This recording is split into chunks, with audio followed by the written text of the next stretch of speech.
When you dare to share, you break the silence. When you dare to share, you speak your truth. When you dare to share, you use the full strength of your voice. When you dare to share, it brings opportunity to own your story. So tell it, be heard, and at the same time, your sharing is someone else's learning, inspiration, motivation, empowerment, and hope. There's always an element to each of our stories that remains a secret.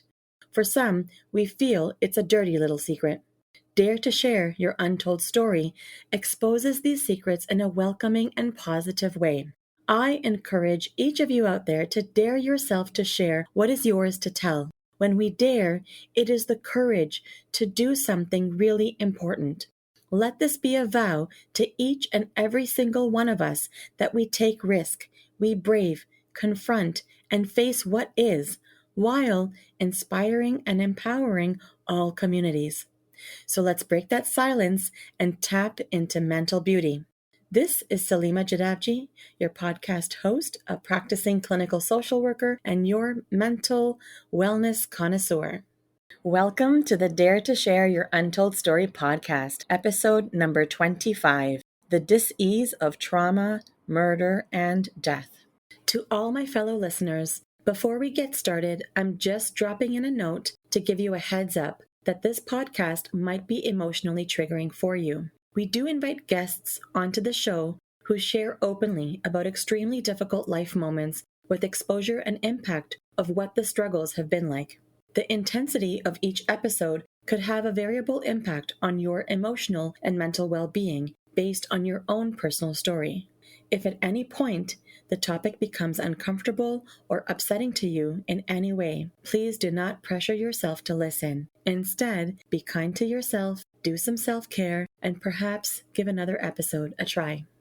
Today, I have the pleasure of introducing our truly daring guest, Carys Craig. Carys' first book, titled Dead Reckoning: How I Came to Meet the Man Who Murdered My Father, tells the story of her correspondence and meeting with the incarcerated man who murdered her father when she was 11 years old. It was a Globe and Mail Best 100 book of 2017, finalist for the 2018 Hubert Evans BC Book Prize, and finalist for the 2018 Governor General's Literary Award. Carys is faculty and coordinator in the Child and Youth Care degree program at Douglas College in Metro Vancouver, BC, and she is currently completing her Doctor of Education in Educational Leadership. She lives with her son and loves to check out the rivers surrounding Port Coquitlam. She can often be found brainstorming her next home design project, binge-watching crime TV, or waiting for the pandemic to end so she can go sit at coffee shops to read and write for much too long periods of time. Hi, Carys. Welcome to the Dare to Share Your Untold Story podcast. Hi, Salima. It's so nice to be here. Thanks so much for having me. Wonderful. Carys, I'm just super excited to have you on the show and, for just being here and showing up. Super, super thankful that you bring willingness to share. And I also appreciate the support that you're lending here for taking a stance to help break barriers of mental stigma. Thank you. Oh, you are so welcome. I love even just the title of your podcast, this idea of daring and being bold and just everything. I just love it. I love the energy of it all. Oh, thank you. Yeah, it's really all emphasizing bringing forward untold stories, right? People's untold stories. And whether it's about mental health or a struggle of another kind, what we know is that the mental health component always gets tucked away. People are shy to share about what is the inner workings of their mental health impact, right? Yes, and I think right now is such an amazing time to be talking about mental health and expanding what we mean by that and just breaking down and deconstructing everything about it. I think how we're moving all into the future is so good. I like how you use the words breaking down and deconstructing, because that's exactly what it is, and that is the whole point, or the whole premise of creating this podcast, really to break the barriers of mental stigma. You're right, we are in a period of time where we have an opening to be able to, peel away a few more layers, and educate people and really allow opportunity for conversation to get that dialogue going. I hope that with our conversation today, that we can also encourage other people to come forward, to get a little comfortably uncomfortable, to share and tell what typically people shy away from expressing. And I'm also bringing forward a trend. It's called the mental beauty rethink. So what I comes to love this. mind? Yeah, tell me, what comes to mind when you hear the words mental beauty? What strikes for you? I love this term mental beauty. I have not seen it in that kind of phrasing or positioning Hmm. before. And so I just love it. I love it, what makes me think about. It makes me think about growth and opportunity and like Hmm. changing lives, ourselves and others, and expanding what we Hmm. mean by how we live in the world, right? I Hmm. think for way too long, based Right. on so many different contexts and reasons, and Yes. so much historical ghosts in kind of what we currently think of mental Hmm. health. I think Right. the idea of mental health brings us like looking to the future and saying, Hmm. okay, like how can we live our lives with mental beauty, and how can we support that, or change our environments to support that, and speak to each other in that manner, as opposed to perhaps the more pathological weight that sometimes the words mental health brings. That's exactly, you said it so well. That is exactly the thought process behind it, right? And part of the deconstruction is to look at it from a lens of something that's accepting, right? Mental Hmm. beauty. So you and I are in the right place. We're definitely in the right place, and I really can't wait to get started with our conversation. How about you? Let's do this. So, Carys, give us the newspaper headline of how you would title your untold story. I met my father's murderer and then set myself free. Mm. I met my father's murderer and then set myself free. I know that you've written a book and it is about this very topic. Can you expand a little bit about how you came to create this particular headline for yourself? Ooh, this particular headline? Mm-hmm. Well, I think it encapsulates everything. I think it starts, I think it includes the fact that, when I was younger, my father was murdered. Eventually, I met my father's murderer and then set myself free. And in there implies journey, implies struggle, implies all these horrific events that occurred, and so I'm sure you're going to ask me about those. Mm-hmm. Mm-hmm. But yeah, so it just captures everything. But most importantly, setting ourselves free. I mean, so many people listening to your podcast, so many people in the world have experienced various traumas, and perhaps they too are survivors of crime. Um, and there's nothing more. It feels like your control or livelihood or your freedom is taken away. I Mm-hmm. feel upon Mm-hmm. upon experiencing crime, and I didn't know that that was the journey I was pursuing, but it ended up being that way to set myself free. Right. So much to unpack with those three words, set myself free, Hmm. right? Hmm. That's really Yes. beautiful, the way you've been able to articulate that. So then tell us, what is your untold story all about? When I was 11 years old, I was living in Calgary. And my we moved to Calgary from Vancouver for my dad to study to become an orthopedic surgeon. And we were hanging out, living in community, and having a very lovely life. And one night, in the middle of the night, at about 4 o'clock in the morning, a young man who was high on a number of substances was wandering around the community looking to break into different garages to steal cars. And when he was in our family's garage trying to steal my father's car, he saw the window open, slightly open in my home.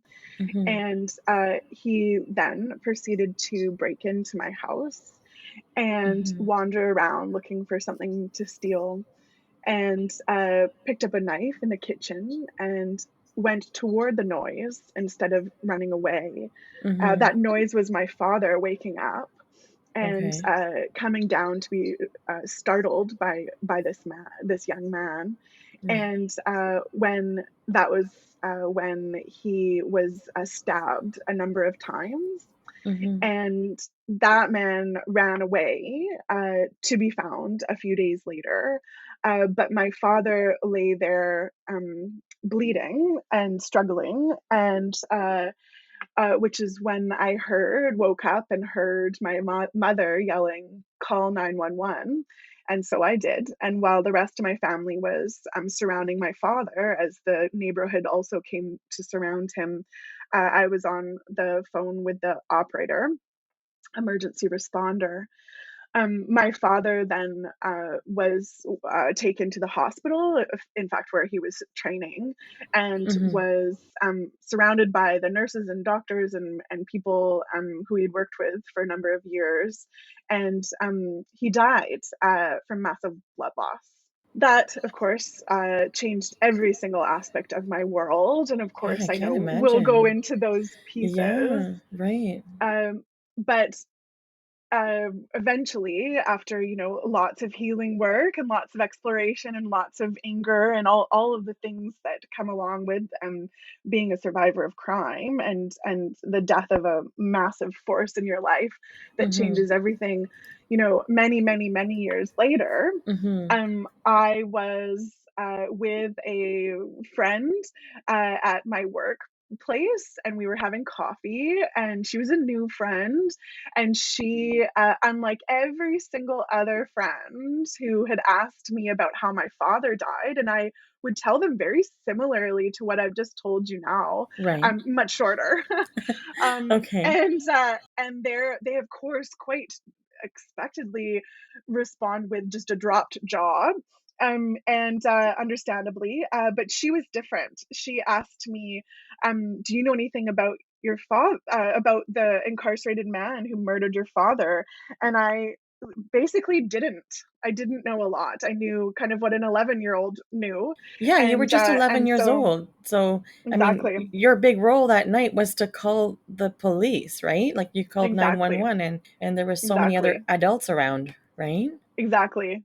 And so that kind of invitation or that opening from this curious, lovely friend, I then started a journey of exploring who is this man.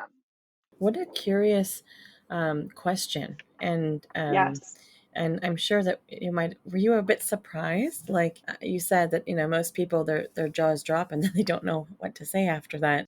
yes, And this person was really different. Like her questioning or her curiosity led you to a different path. yes. Did she stick around the whole time? Like while you guys did you get curious together, or was that just something she asked and left it? She was definitely This friend was definitely a part of the whole journey. I mean, she Mm-hmm. was an outsider to the journey. I would check in with her once in a while, but she really sparked it in a very unique way, and definitely was a part of it. She's actually plays a large part in the book itself. My check-ins with her, Uh-huh. and I was surprised, but I was surprised in a really lovely way. I'm always also surprised when people are shocked because, in fact, this is quite a normal thing that's happened to me. It's part of my history.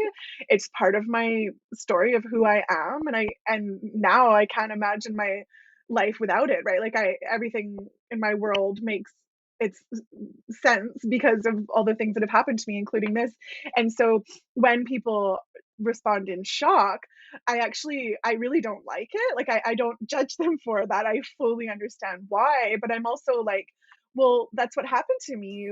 And This because is my often the shock, story. yeah, Right. often the shock comes with kind of like whoa, like, I can't even fathom, or how horrific, and it's like, well, my life isn't horrific. That was horrific, and I thank you, but and so when my friend offered this curiosity and, just a no pressure question, it really opened up things for me, and it led to this massive journey of setting myself free, and then, of course, the rest. I wrote a book about it, and and there Right. you go. I'm curious if it's okay for me to ask Carys if Mhm. we can go back to 11-year-old Carys, if it's okay. Yes. I guess I'm curious about like if you can recall like what was like the first, body experience or thought experience or emotion experience that you had. Like, did you hear the sounds, or was your Mhm. first sound that you heard your mom saying, "Hey, call 911"? Did you get to see your father? I'm just curious Mhm. about that process and what that was like for you, for your like first moment of, wow, this has now changed my world. Yeah. So I remember, what I believe to be quite a bit, but also not a lot. So I remember those moments, and kind of just mini pictures or mini moments of feeling. So I remember waking up to screaming. Mm-hmm. And it was I'm fairly certain it's my mom screaming. I didn't know this until my mom told me later, but I think she was saying, "Carys, call 911," but all I remember is call 911. I think I was the only one with the phone in their room.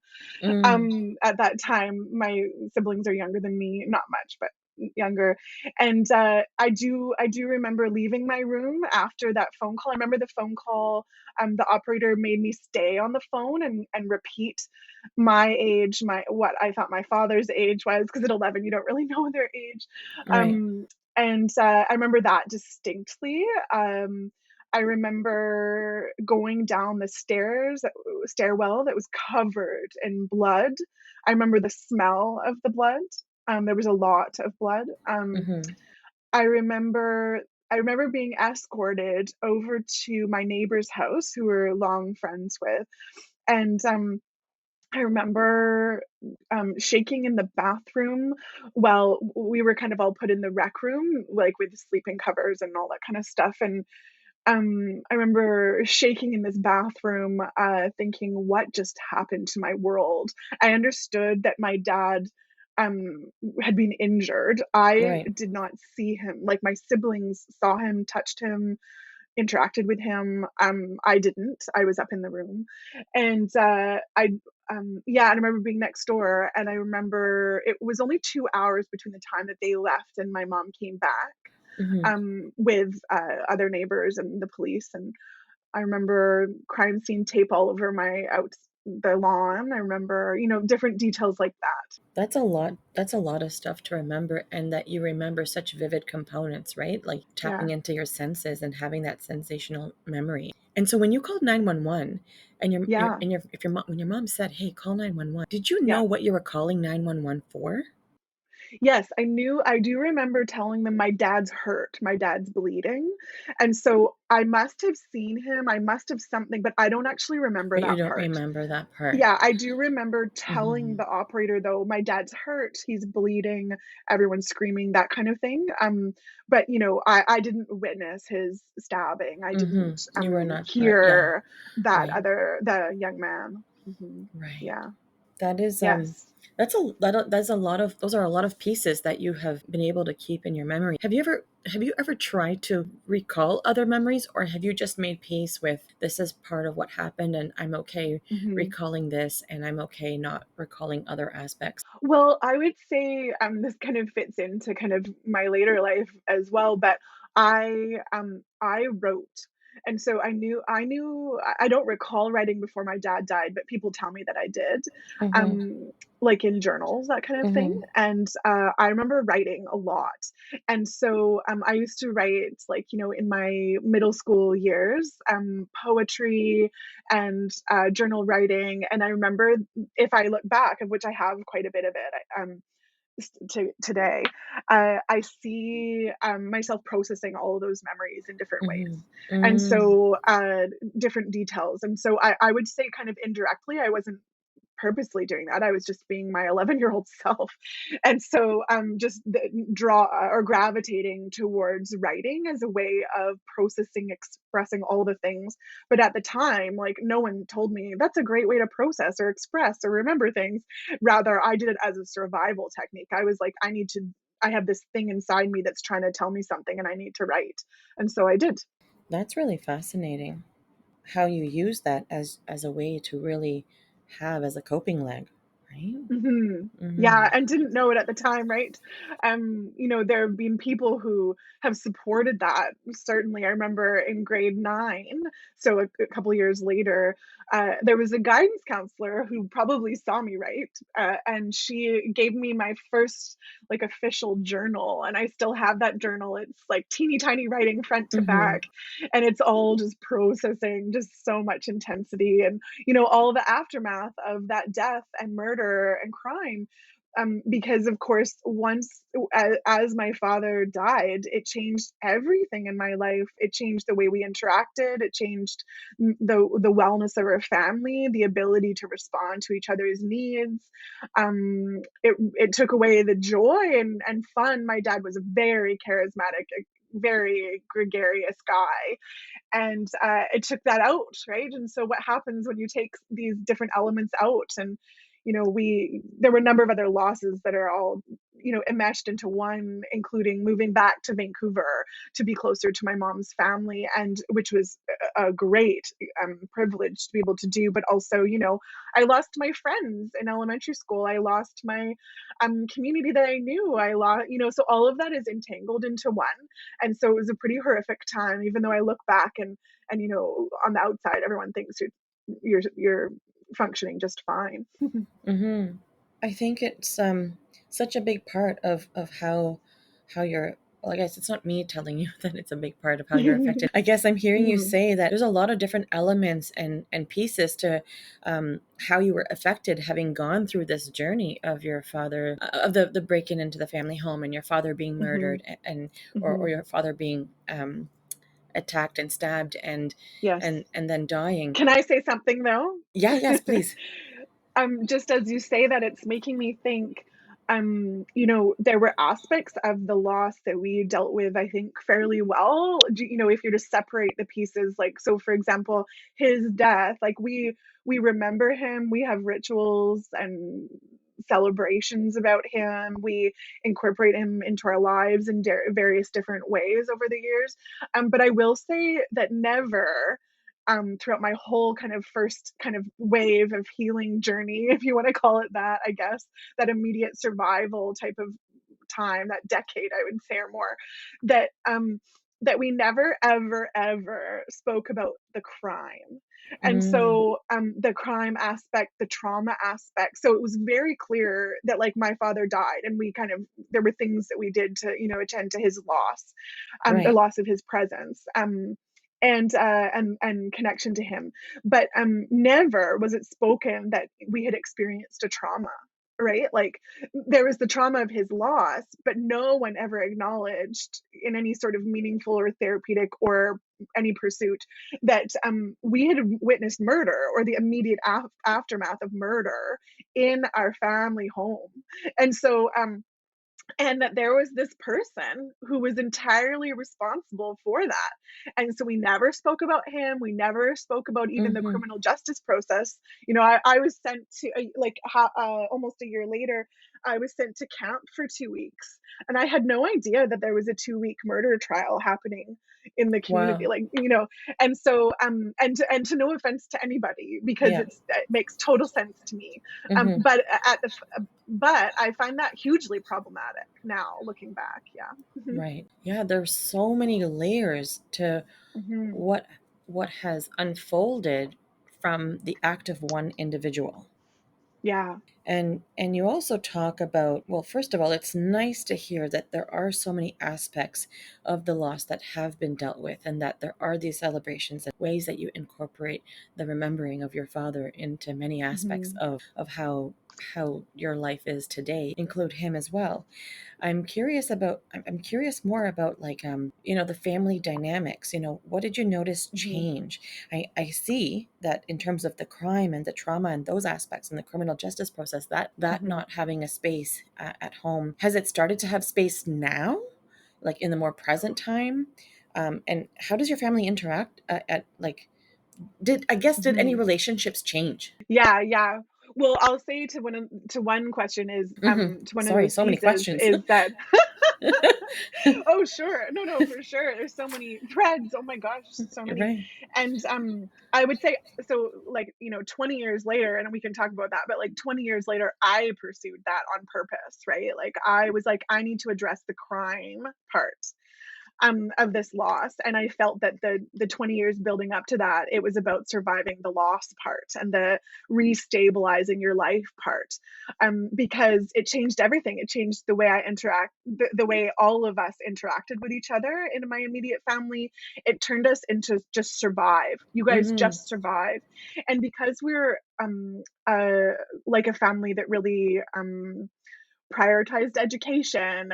We were relatively affluent. We had a number of privileges in life, and we went full throttle. All kids, my mom will say this. We went full throttle perfectionism. And so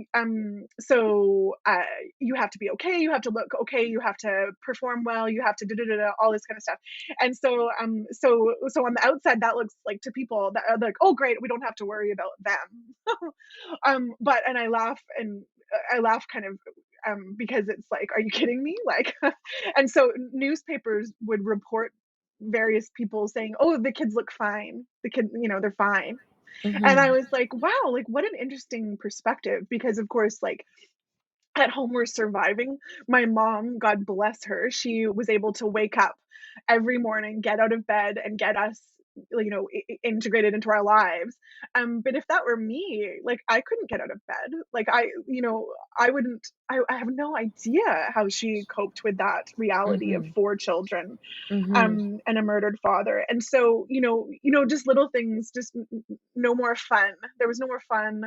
There was no more like joy. There was no more, adventures. No matter how anyone tried, like my mom tried, but everyone was just struggling. And I think that we all fell back on a couple of crutches that were highly pro-social, like Mm-hmm. doing well in school and that type of thing. And yet, for myself, there was just this deep, what I like to call existential depression. Like, what is this? What are we here for? What is life about? What is this for? Yeah. And did you notice anything different about how you interacted with your siblings or how they interacted with you? Yeah, like so I was 11, and so I kind of probably have like 5 years of remembering of our family. And so we used to, hang out all the time and, fight and play and Mm-hmm. all Yeah. those things. Right. And kind of afterwards, for a number of different reasons, we kind of just all isolated. They might say this differently, but in the house, like I experienced it as very isolated. So even if, Mm-hmm. we were watching a couple of us were watching TV together, it was very isolating. Or not as many, family dinners, or Mm. like that type of isolation, or just like, Right. just struggling in your own room, and that kind Mm-hmm. of thing. And so everyone felt really isolated. No one kind of went to each other for support. Not that any one of us could have uh, provided that for each other, but Right. very much like isolation, because we were all, Right. I believe, just in pure survival mode. Yeah. Just trying to Hmm. get by. And feeling a lot of pressure to get by well. And so, yeah, like just not a lot of room to just be like, wow, this is really awful. This is horrific, in fact. And that it's, you know, perhaps it's okay if I self destruct a little. It wasn't just about getting by, it was about getting by well and perfectly, Yeah. as perfect Yeah. as you can. There's so many layers Hmm. to the experience of trauma. And um, it seems like you've taken the leap to pursue um, the aspect that focused on the crime part, right? As you mentioned. Did your Yeah. family support you? Like, did you, when you first started to pursue, did you keep that like Mhm. to yourself just to learn a bit more? Or did you kind of let Mhm. them know what you were doing? And when they did learn what you were doing, like, how did they reply or how did they engage with you? This is a really good question because, like, the first part of your question, I would say that, I've always been kind of hell bent on, like, I'm going to figure this out. This is wrong. I'm feeling not okay. I'm going to go pursue whatever I need. And so I think in the first like 10 and plus years, I'm just trying to understand like what happened to me and like what is this world about and how can I stay connected to my dad even though everyone wants me to say goodbye or separate or all, those things, move on, all those horrible metaphors in counseling training, as you might also have learned. I have through my training too, but I see now that I'm looking back, I see 20 years later when I was 29, looking to pursue like who is this man? How can I be in contact with him? What might I want to ask or share with him? I see that as a natural progression of healing. And Yes. so, I'll go into that, of course, but now it's other things, right? Like now I have a an almost 4-year-old, Mm-hmm. and the new like natural progression of healing, though it's not as I don't feel like in a moment of survival anymore. I feel that there's new layers of healing and growth, and Mm-hmm. so like it's like now my current challenge is like how do I bring my dad, my little guy's grandpa, into his life in a good way, that Mm-hmm. doesn't traumatize my child, right? Mm-hmm. And I'm fairly certain that when I get to my father's age in a couple of years, when he died, I'm gonna have other moments, and in 10 years and 10 years and 10 years. So I have a strong sense that I'm going to continue that, but in ways that really fit for me. Because when I was almost 30, I had that conversation with my friend, and I pursued knowing this person, and I knew that there was ways that I could like access him. He was incarcerated. He was still incarcerated, and I pursued a restorative justice organization that I knew of through a series of experiences I had had, and I pursued that for actually quite a while before I told my family. Um, Right. I told a couple of friends, her, Okay. my friend, Mm-hmm. plus maybe two other people, and at the time for quite a while until I understood, like, oh, this is what's happening here. Or I feel Mm-hmm. safe. I feel that I'm doing what I'm doing is good, and I want to continue it. And Right. eventually, I told them. And I see. when I told them, it was kind of their response was kind of neutral. Like it was kind of like, oh, okay, and yeah, and actually, I write about that in the book as it was quite a moment of like, oh, okay, yeah, I'm on this on my own, and that's fine, and that's always the way it's been, and it's kind of the way I want it now. Um, Right. but, but I knew that by telling them, they were involved somehow. They like, like they were, we're all linked together, right? And by contacting this man impacts them. Like it doesn't, I don't know how it'll impact them, but it does. And Mm-hmm. so I wanted to make sure it was something good Yeah. before I told them, and to continue on my own terms. I didn't want anyone influencing it. Mm-hmm. When a person experiences trauma, the way that you've been unfolding all of these different elements and pieces, it just brings me to understand um, that when you experience this kind of trauma, any kind of trauma actually, there are a lifetime of firsts, Yes. right? Mm-hmm. As you said, that this has changed my life, and though it's become part of my life, there's different healing at different points in your journey. Yes. I'm curious, I'd like to ask, or I'd like to, before I ask, I guess what I want to say is, as a therapist, when people come to see me for therapy, people are usually in one of three places. Mm-hmm. There's some who are getting started, wanting to figure out where they need to focus to get to where they need to go. Some are right in Mm-hmm. the midst of things and they need some support navigating. And there are some people who are looking back, maybe Mm-hmm. working on getting closure or looking to take the leap into the next chapter, or they're just Mm. looking back and reflecting and introspecting and taking in the lessons and learning. So for yourself, what Yeah. part of the journey would you consider that you're in? So, first off, I want to say I love the metaphors you've just used. So, Okay. so I'm a writer, and so I notice language very acutely. And so, when you say kind of like the getting started in the midst, looking back and forward, I am. It brings me right to my book because I wanted to talk. I wanted to write about my journey, about this kind of Mhm. slice of time, in that way too, that it is a part Mhm. of a journey. Mhm. So like just a quick note, the dead reckoning, I heard this term that becomes the title of my book.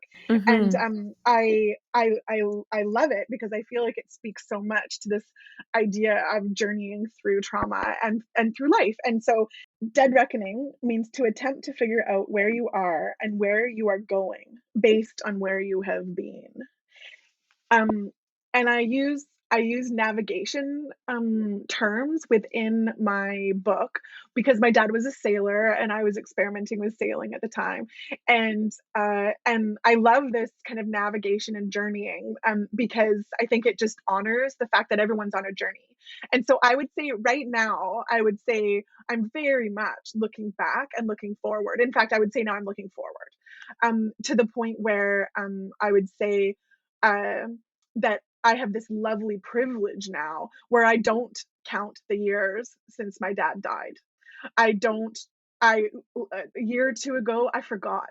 I forgot that it was like 27 years since my dad died. And I thought, whoa, I love this feeling of not knowing that.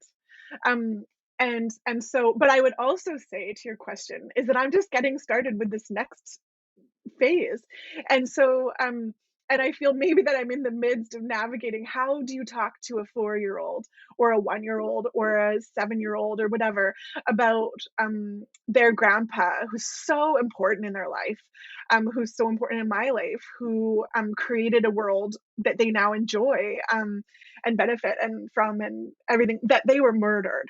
And so I have a background in child and youth care and Mhm. counseling, etc. So I Mhm. have a bit of a orientation to what might be the right words or developmental questions they may be asking and etc. But and the ways to interpret their experience. But I feel like I'm just starting with this new time and just starting with also like a new part of my interpretation of the loss. For example, what I mentioned before, my dad died when he was 44, and I am turning 40 in a couple months, and I'm also starting an educational journey at the same time when he went back to school, and I'm going to end around the time when he died, and I anticipate this to be a massive moment of thinking, wow, like he didn't get to live the rest of his life.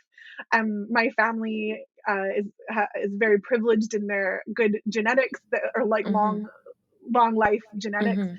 And Mhm. I have a very strong feeling he would have lived very old. My mother always says, I always feared that he would have died in a crash accident heliskiing because my dad was such a risk taker and adventurer. Mhm. So he was Mhm. either going to die that way or he was going to die when he was like 85, 95 years old. And so I have this sense that I'm right now entering this moment of, wow, like I get this great privilege of living my life in this beautiful community with watching my young son grow. And what a great privilege to watch him grow.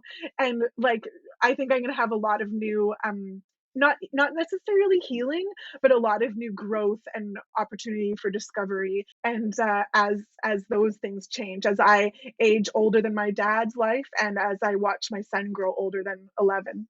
It's so fascinating to hear about how you're navigating all of these pieces and holding space for each one of them. And I'm Mm, also hearing you talk about markers, right? That help yes, you identify. And it seems like when you're talking about looking forward, what I sensed was that your marker to identify knowing that you're looking forward is that you're not counting the years anymore. The yes, anniversary is not like you're aware of the dates. Like you can yes, acknowledge all of that. Like what has occurred. Um, but you're not focusing on death anniversary dates and the number of years and how long ago was this or any particular the specifics. And I yes, think yes. that is such a big marker of looking forward. What do you think your marker of looking back was? You know what? Writing the book about my interaction with the incarcerated murderer, um, was so generative creatively. Mm-hmm. Helped me focus on the narrative story, and how to communicate that story to other people who may not ever experience something like this or experience an aligned type of story. Um, and that challenge made it to a place where I kind of felt done, where I was like, "Oh, I'm looking back now. um, this is done, and I get this great privilege to move forward now." That's a great way of putting it. I was curious. I was wondering if writing the book was part of the looking back process. And I know Hmm. a few minutes ago you also talked about what it was like for you to sort of, be introduced to the words dead reckoning and how you Hmm. unfolded and unpacked that description for us. I really, there's so much meaning even in the title of your book. Hmm. It's so fascinating. I can't wait to start reading it. It's on my summer book list for reading. So Oh, thank you. Thank you for reading in advance. I love my readers. They're so generous with their time. And I will say, it will break your heart, but I promise to put it back together again. I'm looking forward to every part. I have a lot of gratitude for you to do this for you and to do this for people and to write this book, to take the time and space to recoil, go in, figure it out, your inner Hmm. journey, find a way to articulate it, make peace with it, make all the connections, whether or not you're the only one doing it, and bringing it to the Hmm. world, knowing that Hmm. there are other people who suffer and who have witnessed crime, and that crime has had heavy impacts in their world, and that you're now bringing this, or you've already brought it to the world. There are readers who are going to be able to resonate with it Well, if they haven't thank you. already. And And so I'm well, excited to be I able to read really it. appreciate that. Yeah, no, I'm so excited to read it. And in fact, I feel a little guilty that I haven't read it yet. So Don't you dare feel guilty. I'm eager. We're all busy gals. Right. I will say though that, at the end of me, like, so when I returned from meeting this man, and then when I finished writing to him, and I was kind of telling more people at that time that I had done this, kind of, it was done now. And people asked me, like, "Oh, how'd it go? Like, what was it about?" And I really struggled to tell them, like, within a couple of minutes, that the occasion allowed. And so eventually I got to the form of a book. And I while I was writing, of course, the main creative challenge is to write the narrative in a way for it to resonate for someone else. And so but all along I was kind of like, I've always been very annoyed with how um survivors of crime are positioned in the world, Mm-hmm. survivors of trauma, Mm-hmm. as very much like victims. It's very like Mm-hmm. circular, like like it just reaffirms itself through its own narrative, like in the media, in all sorts of places, in lots of psychological theory, all this kind of stuff. And so for me, it was kind of an act of, like, I'm going to offer this other story to, I think, it is a growing field within, like, people regaining voice and sharing voice about their experiences of the world. And so it was such a privilege to now sit on the true crime shelf, and yet be a victim story.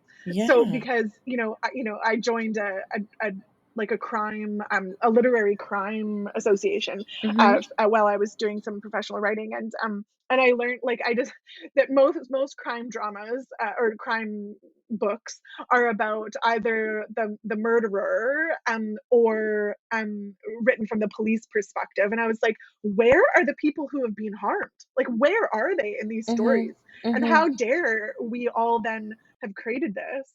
And then we've all created this, I mean, in kind of pop culture society, in writ large. And then of course we think these ways about victims, right? And so I was like, this was my little point of resistance, to be like, no, like, here's some mental beauty for you. Here's a process of pursuing life in a different way. Right. So even along with the resistance and the beauty, your journey, as stifling as it had been at the start, Hmm. and with all the different elements and aspects that came up along the way, I'm hearing a lot of positive influence about this journey, and that you've been able to Absolutely. describe it. It's how you've been sharing is indescribable, and Hmm. like the experience that you had is you've been describing it, but it seems to be the way you're telling it is is like you're tapping into those indescribable ways, if that makes any sense, Yes. right? It does, and ultimately, like, and that was the challenge, was how do you describe the indescribable, right? Like, Yeah, how do you describe that 11-year-old girl in a bathroom shaking, right? How do you describe the moment of meeting your father's murderer? How do you describe the feeling of freedom immediately after? You know, and so I did through the moment, I did it through the senses, I did it hmm, through the specific location, the specific moment of looking back and doing that. And you know, that actually, for my understanding and knowledge of counseling, therapy, etc., is that that's incredibly helpful for for a survivor of crime to do, is to remember, like, and feel empowered by that and be able to set that aside and move forward, as opposed to have those as triggering moments, right? right. Or moments that have control over you. Instead, you get to fully describe them, and move, be able to have freedom for yourself to move forward. Right. So much freedom in processing the way that you took it on. You know, Carys, I have a bit more curiosity about how your mental health was affected with regards to Hmm. this untold story. So, you did mention that Hmm. you were a highly you were an individual who was very much operating in a highly functional way, succeeding at life. Performance was key for you, it seems. And I think you also mentioned something about, maybe I got the term wrong, but something about Hmm. existential depression. So I'm Yes. curious about these aspects affecting your mental health. Are you able to share a Hmm. little bit about that? Absolutely. So I would say, I kind of use that extra describer of like existential depression, because I was really dissatisfied with some of the mental health language that people use, different professionals used, or just, you know, society in general. Um, I see it as both a strength and a barrier of being like kind of this overperformer. I love school. I still love school, and I'm so glad that I immersed myself in just school, and learning and exploration, as both a distraction and as a place to feel normal, and as a place to go to, you know, to seek out mentors and teachers and all these things. But then also, as a safe place to hold you while you are in struggle. So I would say, you know, I think of, looking back, I think, you know, there was just this deep, like, hole of sadness, and um that entered my life when my dad died. And so I've definitely been diagnosed with anxiety, depression. Mm-hmm.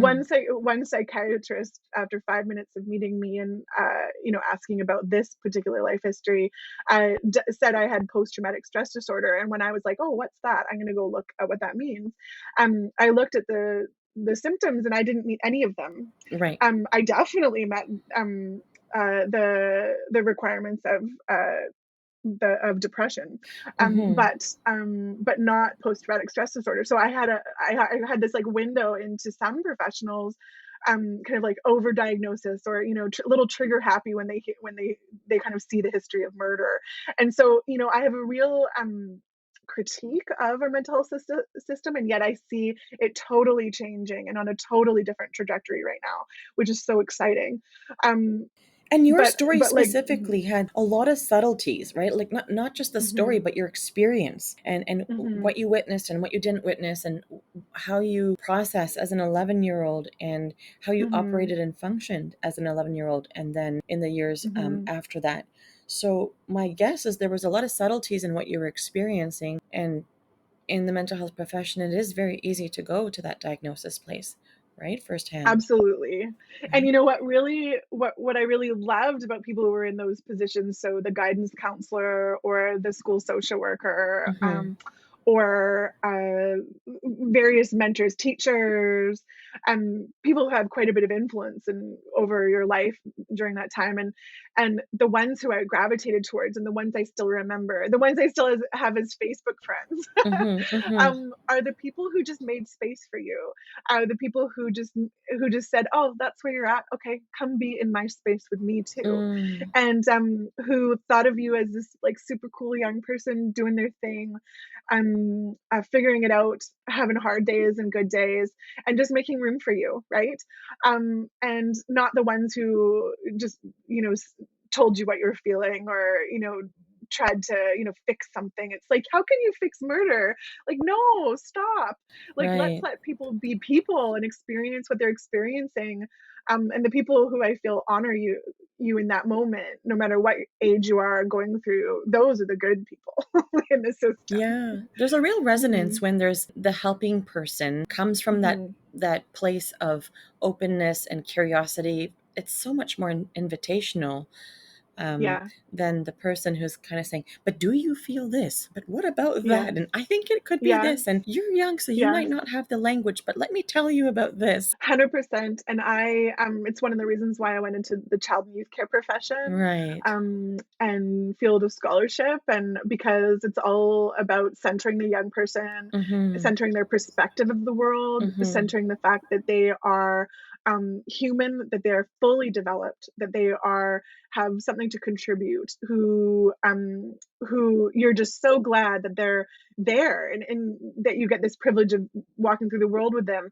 And so I was entirely drawn, not by chance, to this part of the social care helping field, Mm-hmm. because I was just like, oh gosh, like what are we doing to young people in ways that we think are good, but they're actually Mm-hmm. quite harmful? So, Carys, what is your key message to the listeners of our show? Listening to the lovely, gentle, inviting, safe, kind voice that you have talking to you all the time, that doesn't sound like a harassing voice or a pressured voice or a should voice, or all those voices that we have in telling us how what we should do or how we should navigate in a good way. I've always, for better, like, to greater degrees of success and not, had this kind of like lovely, gentle, quiet voice saying, Karis, you should write right now. Like, write. Just Mm. write. That'll make you Mm-hmm. feel better, right? Or even just the voice that recognized what my friend asked me that day when I was close to 30. And she said, do you know anything about him? And I thought, oh, like that's it. That's what I need to be focusing on right now. Right. And so for me, I access this voice through writing. There's no question about it. I access it through writing. Sometimes I access it through meditation now.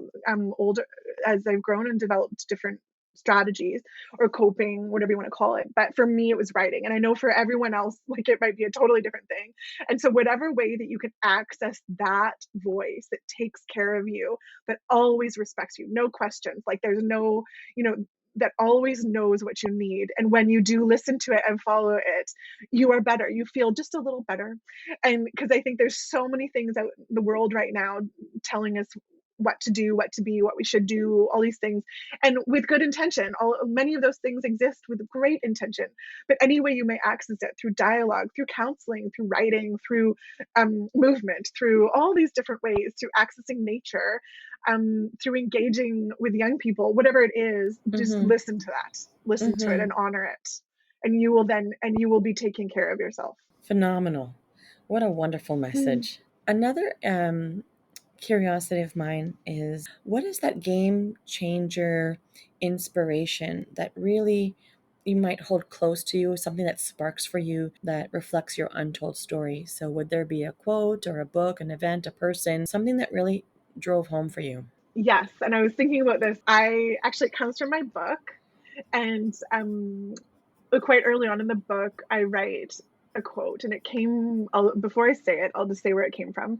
So I was at my family's house a number of years ago before I started this journey, this part of the journey, and it was with my step family as well. We were all there, and I think we were planning someone's funeral. It was one of my grandparents. I don't remember. Let's see. We were talking about something about the planning of it. A couple of us were writing speeches, etc.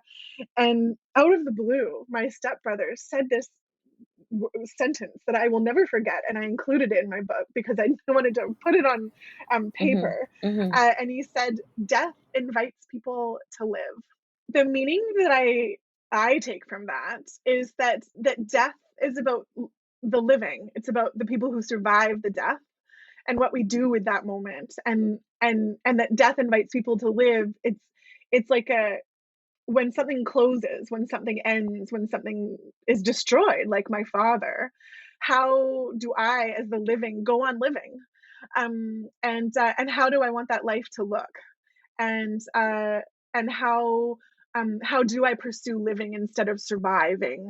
And so for me, that's what it means, and it really instructs my life in the sense of it gives me agency. It gives me a feeling of growth and generativity as opposed to destruction, which we often associate with death. Wow, that is so powerful. And if it's okay, I would like to continue to share this quote with other people as well. I think that these few words are so powerful and it can really drive a lot of meaning. And thank you for taking the time to share. You're just getting me more and more eager to read your book. You're getting me so much. I'm so eager to read your book now. I'm just getting more and more eager. Thank My you. dear, what's a cause or organization that has been impactful to you on your journey that you'd like to give a shout out to? So I would love to give a shout out to the Community Justice Initiative. It's in the Fraser Valley, located in Langley, British Columbia, but they have impacts across Canada. They've been total leaders of restorative justice over the past 25 years. They acknowledge that restorative justice is heavily based in Indigenous knowledges, and the reparation and reconstruction of relationships after repair after harm. And so some of the things they're doing are amazing, including training lots of victim services and criminal justice practitioners across Canada. They offer services. They're underfunded, and so we need to fund them more. And Sure. they're lovely and amazing. And the people who work for community justice initiatives are the most amazing humans you'll ever come across. They allow space for you to pursue that journey, and they don't influence it. They just make space for it and walk alongside you. That's great. Yeah, shout out to community justice initiatives for sure. Clearly, they were a strong presence in your life, and if we keep it going, strong presence for others as well. So, Carys, how can Yes. people connect with you if they would like to? Well, Oh first of all, gosh. are you open to Okay. that? Firstly, are you open to people connecting with you, and how can they connect with you? Sure. I mean, I find myself much more boring than my book, and so I would say, like, I'm just like a regular person living in the world, and Mm-hmm. so I find it. So I would say, like, I mean, if you're curious about anything that I've discussed or ranted about today, or all the things, is that in the book, I really take readers through these scenes and journeys and story. And so I would say go there and then go do something that inspires you to do something similar, right? Mm-hmm. And that me as a human being, I'm not the necessary person in your life, or that you are the most amazing person in your life. And but I'm easily found. I Okay. teach at Douglas College. I have a website of my other writing and projects. So caryscraig.com will take you to my kind of portfolio site to find out some of the things that I'm doing, and have other things that I've written. And yeah, and you can message me through there. Yeah. Wonderful. Carys, congratulations. You've just dared yourself to share. Lovely. Thank you for the invitation to do so. Carys, let me tell you, you have shown up today like a joyful ball of lovely fire. I am so thankful for your exquisite expression, opening up with so much vulnerability. Let me just say that this was truly a thought provoking conversation, and you really have braved today, dared today, and hopefully allowing listeners to tap into their own individual stories and connect with whatever lays raw inside of them. So thank you Mm. for sharing that. Thank you for your questions, and thank you for listening. Once again, Carys, thank you for being a part of Dare to Share Your Untold Story and helping to be a voice in breaking down the barriers of mental stigma.